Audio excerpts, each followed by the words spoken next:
Hey guys, Nathan DeVouvier here from Creative Maple. Today I'm just searching for a couple pieces for a little project that I've got going on, and I just remembered that I had some white maple that I had bought just before the pandemic when prices were getting ready to skyrocket, and they had some short 4 and 5 foot pieces that I bought. They had about 400 board feet, so I bought 200 of them and brought them home. And I could use most of it, but there were a few pieces that were just really bad. So I'm going to try to use those up today. As you can tell in this little circular part here on the grain that this is probably from a tree limb of some sort, large limb as opposed to from a trunk. That little circle part there represents a bend in the wood. When it was milled, they tried to make a good straight board out of it, but this stuff is pretty hard to work with because it likes to move, and most of the wood is under some tension. So you see me marking out some of the grain lines and how they move. This particular one starts moving down, and then it curves back up. I like looking at the edge grain so I know which way to put it through the jointer. So this one's going to be pretty difficult to joint. I'm going to have to take some really light passes on the jointer just to make sure that it doesn't tear out on one side or another. One part of it's going to be really easy to plane, and then the other part is really going to have some tear out if I'm not careful. And I have straight blades on my jointer, so that really makes a huge difference. If I had a segmented head, I wouldn't have to worry about tear out nearly as much, but I don't. And then on the other side, the grain is almost completely straight. It's absolutely crazy. So you just sometimes don't know what you're getting when you get these 4 and 5 foot pieces.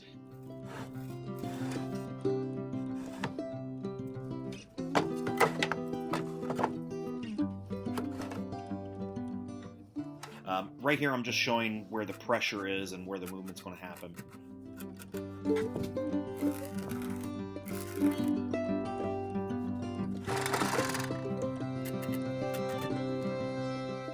And that knot is a really hard knot. I'm not going to touch that at all.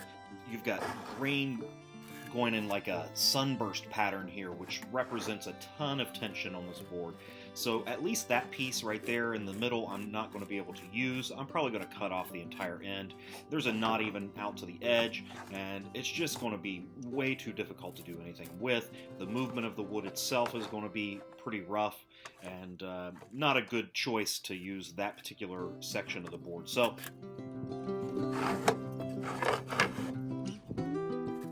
right where I drew that squiggly line, I'm going to go ahead and use that part, and I'm going to cut off the part where I'm saying no.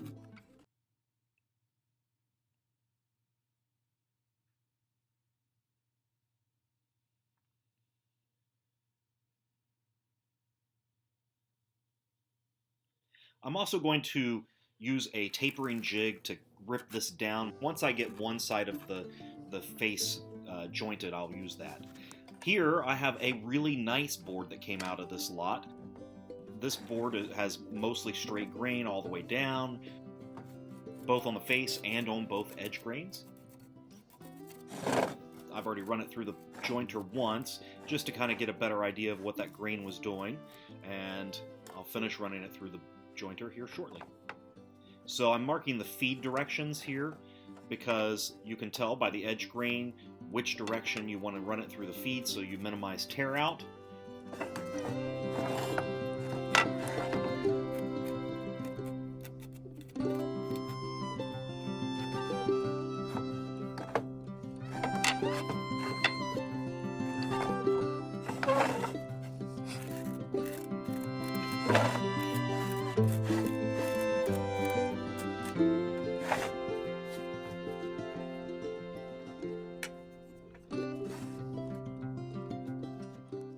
Alright, so here I am. I'm going to cut this end off.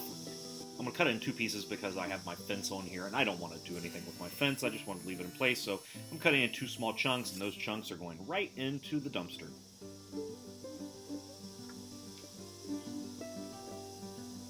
Now, this board is really curved, so I'm actually going to throw that on a taper jig once I get this one face side jointed and cut off that side. So I'm running this through my little jointer here. I've got a jet jointer. It does not evacuate the dust very easily, regardless of whether I have a vacuum on it or not. My dust system just does not work with this thing for some reason. This is that other board that we had looked at earlier. It's giving me some tear out on one end, so I'm going to run that Now that I've got one side jointed, I'm going to run the other side through and get it flat by referencing the jointed side. And I'm running the other board through as well, just to make sure that everything is parallel on both sides. And once I have everything parallel on both sides, I can run this through the table saw and really get a nice, good edge on it. And I can cut it down to the dimensions that I need.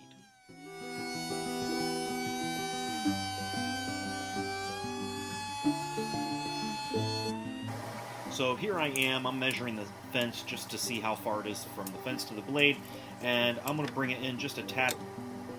I dial it in to about 1.25 inches, and now I'm getting out my square just to be more precise about it. I wasn't thinking about the guard in reference to the fence when I started here, and it actually is a little bit too close for me to run my push stick through, so I actually end up taking it off here in just a moment. It's really nice to have this thing on there because the dust collection is decent, keeps it out of my face. But I do always use a riving knife with this. As you can tell, this just was not a situation I wanted to continue in. It wasn't going to give me the most precise cut if I did more like this. And I don't want to get my fingers close to the blade, so I take it off, and I put my riving knife in there, and we're off to the races again. Just adjusting that blade. That blade is the 25-tooth rip blade from CMT, and I love that blade. I've had it for about 2 years now, and just a little clean every now and then, and it keeps working just like new. Never broken a tooth on it. It's got a lot of life in it. I'll probably have that blade for about 10 years at least. Haven't even sharpened it once yet, because I haven't needed to. I've got both faces parallel. Both the rip and the reference side against the fence will be parallel, so it'll be a perfect 90-degree angle at all four corners. If you take care of your wood and you pay attention to which way the grain is moving, and you really take care to make sure that all faces are parallel to one another, then working on the table saw is a breeze. The stuff just goes through like butter, and that blade makes short work of it. So I'm just checking for square right now. I was pretty certain they were going to be square no matter what, and they are.